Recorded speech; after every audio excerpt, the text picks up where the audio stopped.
Bonjour et bienvenue dans ce nouvel épisode de Zela Africa autour du thème de l'entrepreneuriat. Aujourd'hui, nous recevons comme invitée une jeune entrepreneure d'origine burundaise qui nous partage son expérience, son parcours avec la création de son application Midway. Je ne vais pas trop dire beaucoup de choses, trop extrapoler, parce que je vais laisser se présenter elle-même. Mais avant de commencer, je rappelle juste que le but de l'émission est de s'inspirer de ces profils de jeunes entrepreneurs et aussi de leur offrir une visibilité à leur travail. Et sans plus tarder, j'accueille donc Mademoiselle Santiana Irakose. Hello. Salut, ça va? Ouais, ça va. Et toi? Ah, je vais bien. Je suis vraiment enchantée d'avoir cette discussion avec toi. Alors, pour les auditeurs qui ne te connaissent pas, qui est Santiana, que fait-elle? C'est quoi? Voilà, déroule un peu ton CV en quelques mots. Voilà. Oh. Alors moi, je m'appelle Sanciana, d'origine burundaise, comme tu l'as dit, Andy. J'ai fini mes études récemment en décembre 2020 et je me suis dit que c'était l'occasion de découvrir le monde de l'entrepreneuriat. J'étais déjà dedans un peu, mais j'avais cette envie d'approfondir mes compétences en lançant une entreprise ou un petit business. Et voilà, je me suis aventurée dans la création de Midway, qui verra son jour dans les prochains jours. Voilà. Et alors moi, j'ai fait mes études en finance. J'ai fait une école de commerce. Et D'accord. en parallèle, j'ai fait des compétitions qui étaient Mhm. proposées dans des écoles d'ingénieurs, des compétitions de start-up. Et donc, Ok. à travers ce genre de compétition, j'avais créé une marque de vêtements qui n'a pas duré longtemps. C'était plus pour découvrir le monde du management de création d'entreprise, notamment toute la phase de MVP, toute la phase de product and market fit, tout ça. Et c'était plus un programme qu'on a fait qui m'a permis de créer quelque chose, de voir, de le tester sur le marché, enfin, avec des gens qui, qui étaient potentiellement intéressés par les produits que je proposais.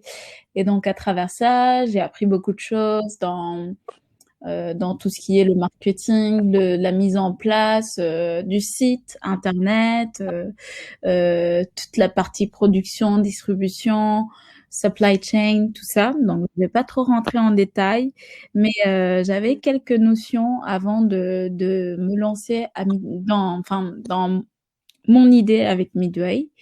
Et Et ça, et à quel âge, par exemple, tu as, enfin, ta première entreprise, entre guillemets, alors, ta, pro- vers quelles ouais, années? c'était en 2017. J'avais 19 ans. Voilà. Aujourd'hui, j'ai 22 ans.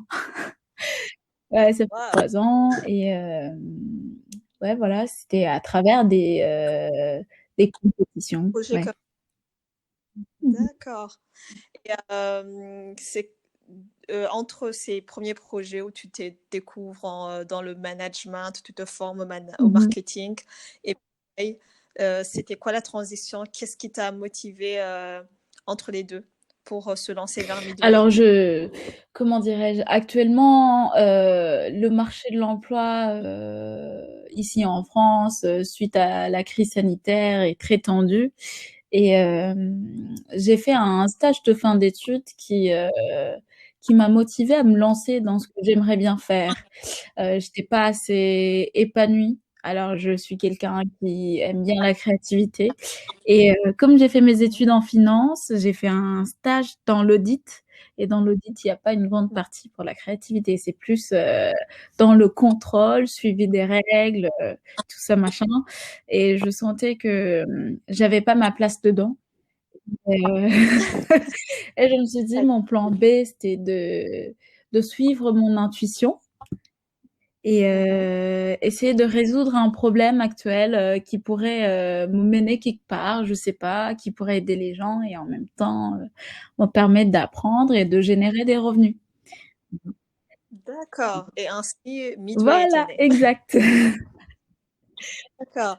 Bon, entrons un peu en détail de ce projet Midway parce qu'on parle depuis le début de Midway, mais en vrai, en quoi consiste ce Alors, projet? ce projet consiste à créer, c'est plus une application mobile web qui permet aux consommateurs, à n'importe qui, de trouver les produits vendus par les magasins autour de soi. C'est-à-dire aujourd'hui, les problèmes que j'aimerais bien résoudre, c'est les problèmes de manque d'informations sur ce que vendent les magasins autour de nous, sur le fait aussi que l'achat de produits en ligne est assez efficace, mais actuellement, si tu sais ce que tu veux acheter, par exemple, si j'ai envie d'acheter une ceinture, je, je peux Mhm. voir sur Google Maps où se trouvent les magasins qui vendent des ceintures, mais je ne sais pas si je vais trouver ce que je cherche avant d'y aller.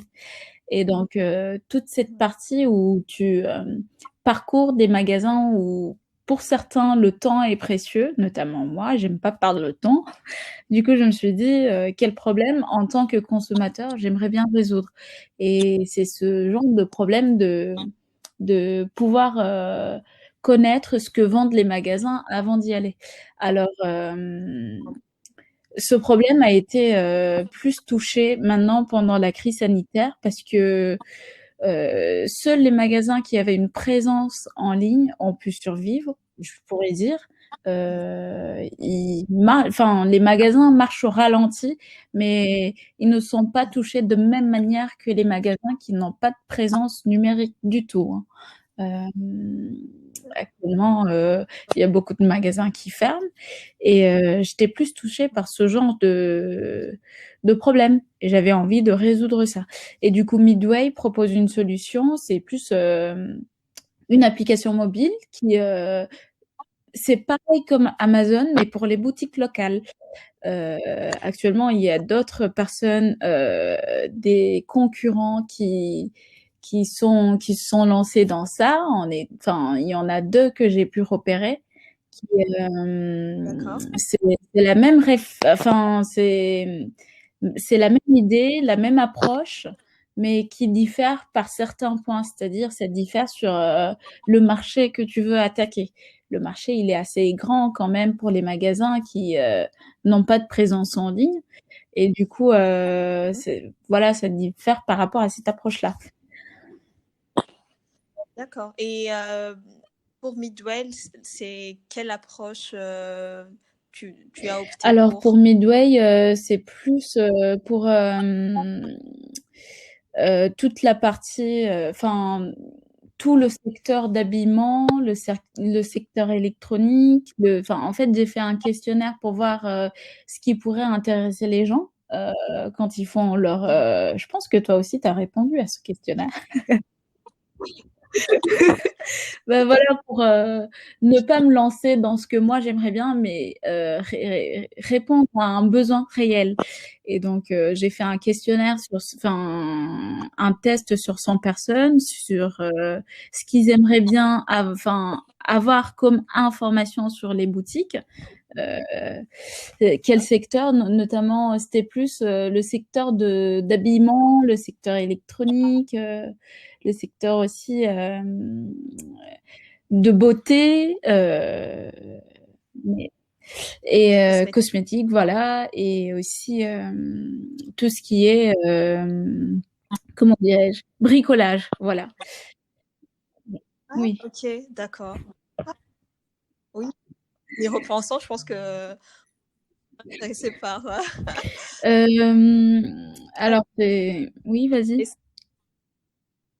ça, c'était pendant la phase d'études de marché, si je peux appeler ça comme ça.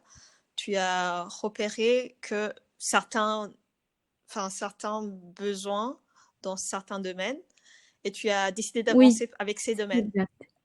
en En particulier? particulier, habillement et accessoires, ameublement et décoration, matériel de bricolage.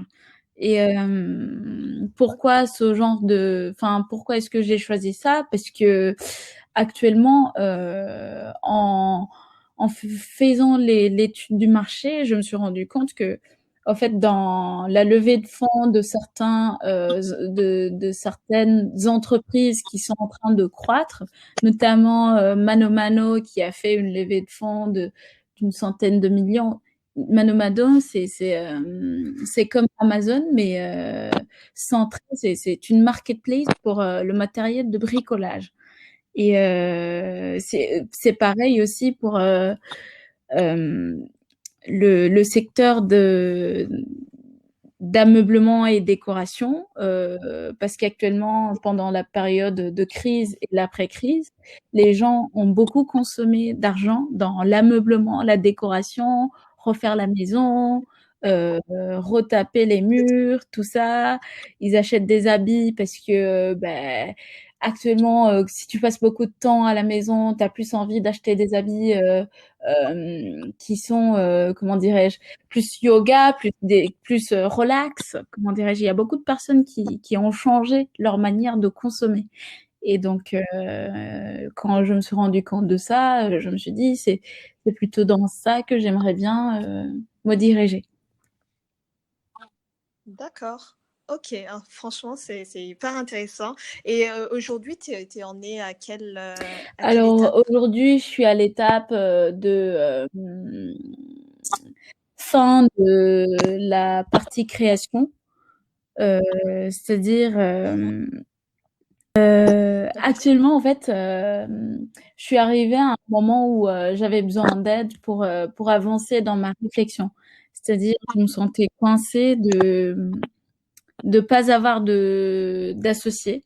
Si j'ai un associé, mais c'est plus dans la partie technique et pas dans la partie j'ai besoin d'aide dans la partie notamment marketing, approcher Ah, les magasins, faire toute la partie de d'accord. prospection. Voilà, je suis à la recherche des associés actuellement avant de pouvoir me lancer, enfin me plonger à fond dans le projet. J'ai besoin de, voilà, de m'assurer que toutes les compétences sont là pour pouvoir mener à bien le projet. D'accord. Et donc, aujourd'hui, Oui, au départ, tu étais seule, oui, si je comprends bien. Tu étais seule sur ton projet, mais aujourd'hui, tu aspires à recruter ou intégrer des personnes tout pour à constituer une équipe, si j'ai bien compris. Et enfin, tu souhaiterais, par exemple, être en équipe de combien de personnes? comment dirais-je, c'est plus les compétences, ça dépend des compétences. Voilà, Ouais, ouais, j'imagine. moi je suis plus dans la partie gestion, financement parce que bah voilà, je me suis formée dans ça et aussi dans la partie j'ai un associé qui gère toute la partie technique, mais il y a ce manque dans la partie de marketing, dans la partie de prospection, dans la partie de recherche. Et je sens que ça pourrait bien m'aider avant d'aller à fond, Il faut- de pouvoir avoir 2 ou 3 D'accord. personnes qui pourraient me rejoindre. Pas de se manquer. Ensemble, D'accord, on oui, avance oui. plus loin et vite, ouais. C'est vrai, c'est vrai. Voilà, ouais, ouais, ouais. Et est-ce que ben, aujourd'hui tu y consacres à peu près combien de de pourcentage de ton temps? Actuellement, je passe 10 heures la semaine sur le projet, Mhm. parce que j'ai d'autres D'accord, projets en parallèle qui je me consacre dessus. Mais là, j'ai diminué le temps. Avant, j'avais commencé à temps plein. Mais en attendant de trouver des associés et de finir d'autres projets en parallèle, je passe quand même 10 heures dessus à faire des recherches, à joindre des magasins, à chercher des retours, à trouver des solutions. Voilà, ça fait quand même. Ouais, ça fait quand même beaucoup Ouais, à rendre la semaine. ça motive bien.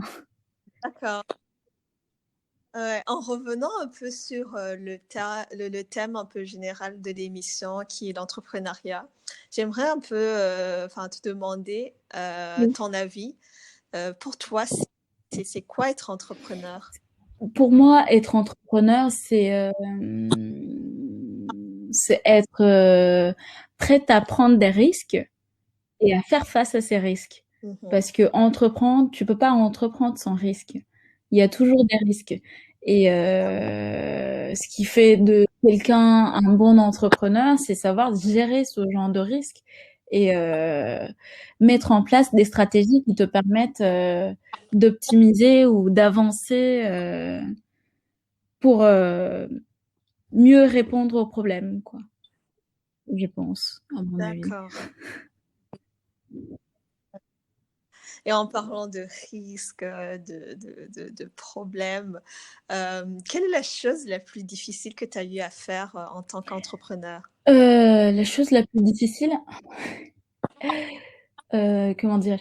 Alors, moi, je suis débutant, hein, je pourrais dire, je suis pas. Euh, C'est intéressant d'avoir ton point de vue. alors, Parce que l'entrepreneur aiguisé, j'imagine que lui, il est tellement expérimenté qu'il y a de ces risques qui ne, qui ne sont plus ouais. des risques pour lui, j'imagine. Donc, je me dis que c'est, en tant que débutant, tu as sûrement Ouais. des choses à nous dire Alors, dessus. les risques, comment dirais-je? C'est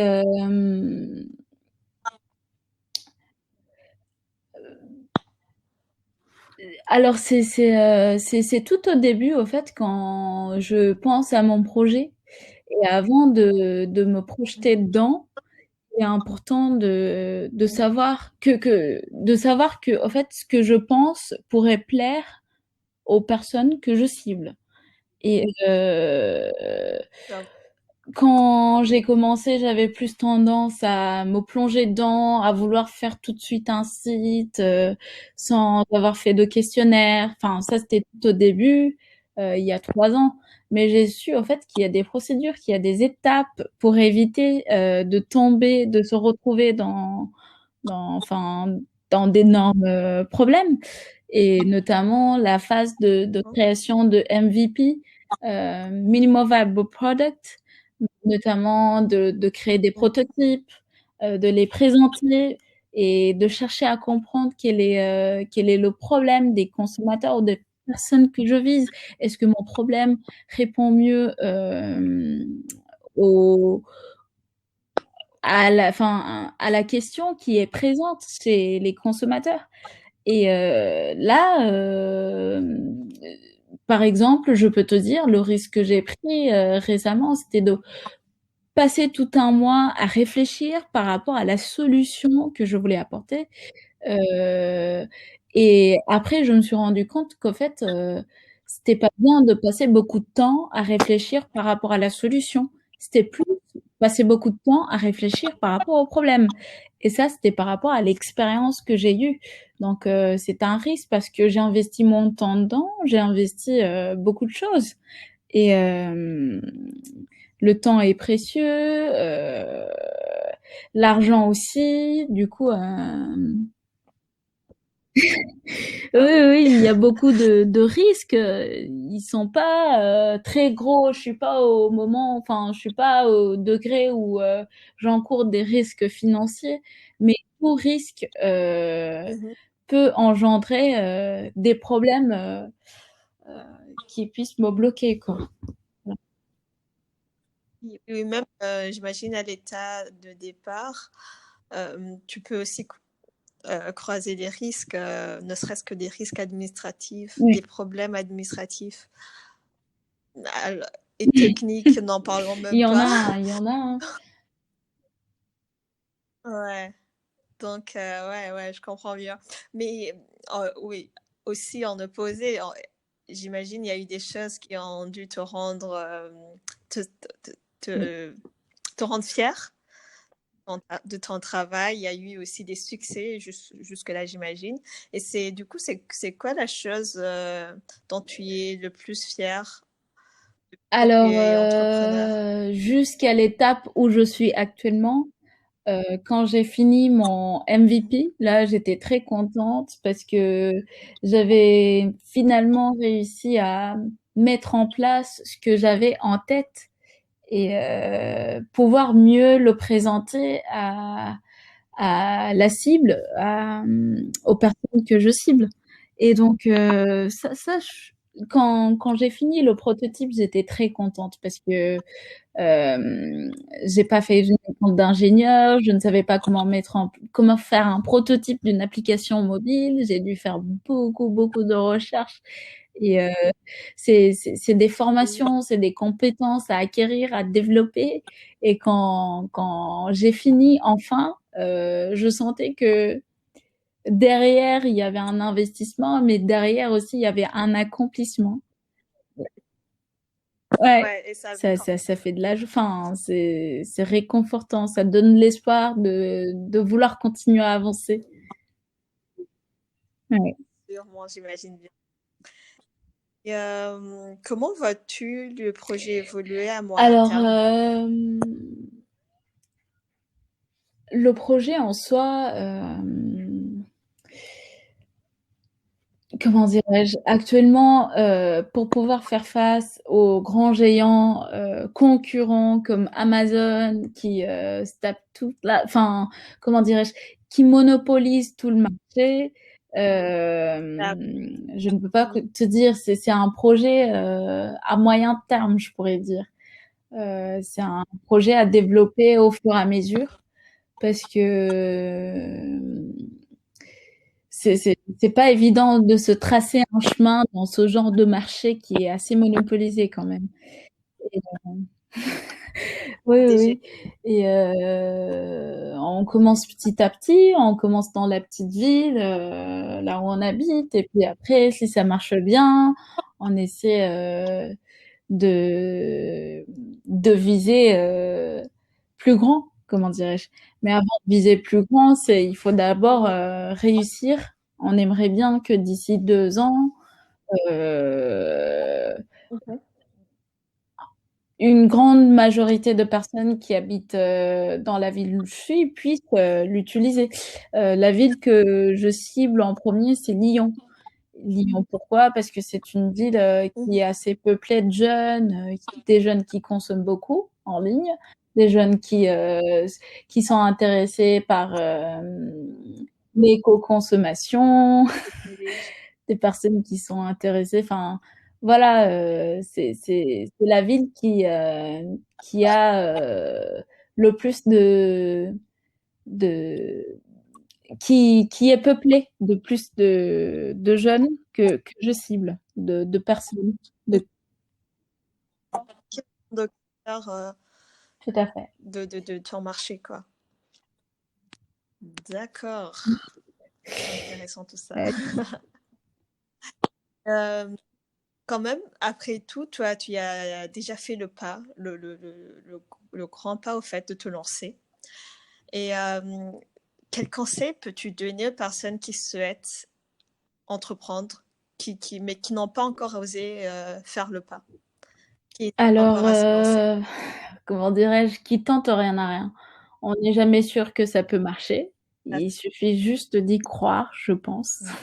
C'est ce qui m'a toujours donné la force jusqu'à aujourd'hui, le fait de croire en mon projet. Et si c'est quelque chose qui te passionne, qui te donne envie, vas-y. Euh, Mieux vaut tard que jamais. Donne-toi ça.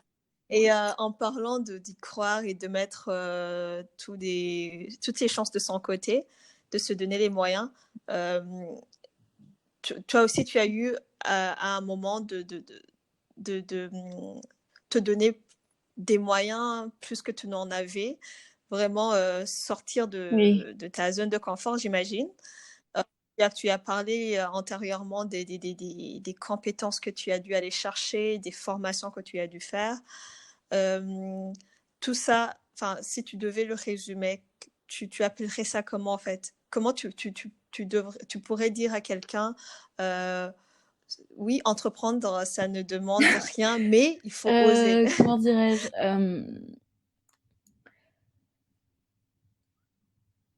Alors moi, je suis quelqu'un qui j'ai du mal à être satisfaite de ce que je sais, de ce que je fais, et donc je cherche toujours plus. Mhm. Et du coup, D'accord. si vous avez envie de créer, de mettre en place quelque chose qui vous anime au fond, il faut le faire. Il faut le faire. Enfin, je pense que le monde a besoin de toute personne qui prend des initiatives, je pense. Totalement, Ouais, je suis c'est d'accord. question de vouloir se donner, d'essayer quelque chose. Et si jamais tu échoues, c'est à travers des échecs qu'on apprend. Moi, j'ai dû échouer plein de fois. J'ai dû me taper beaucoup. Enfin, comment dirais-je? J'ai passé beaucoup d'heures et d'heures à refaire des choses, mais à travers ça, j'apprenais. Mhm. Et plus je pratique, plus j'apprends, et plus je maîtrise, et plus ça me passionne.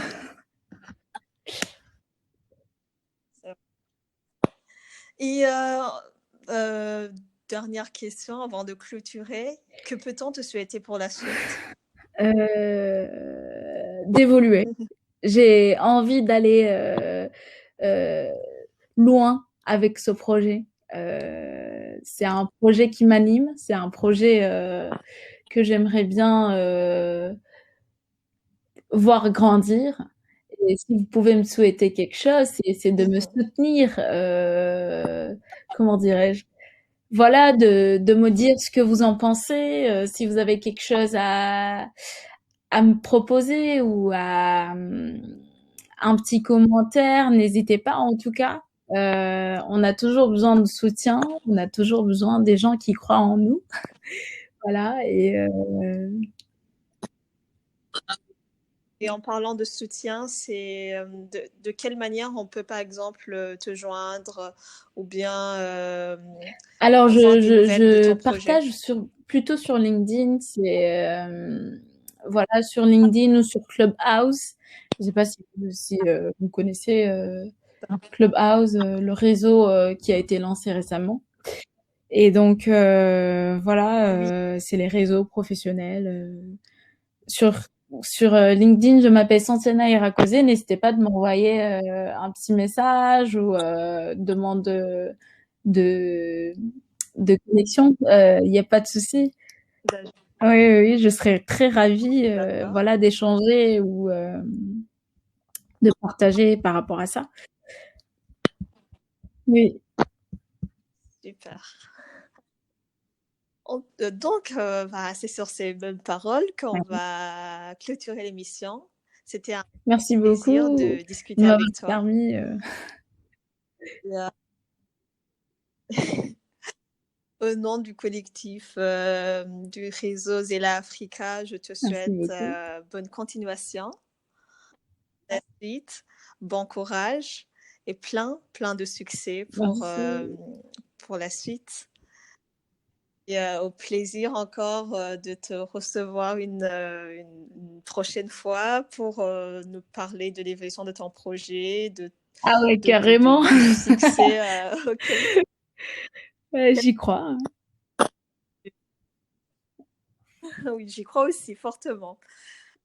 Et à nos auditeurs, je vous dis aussi merci d'avoir pris ce temps pour nous écouter. Et à la Merci. prochaine.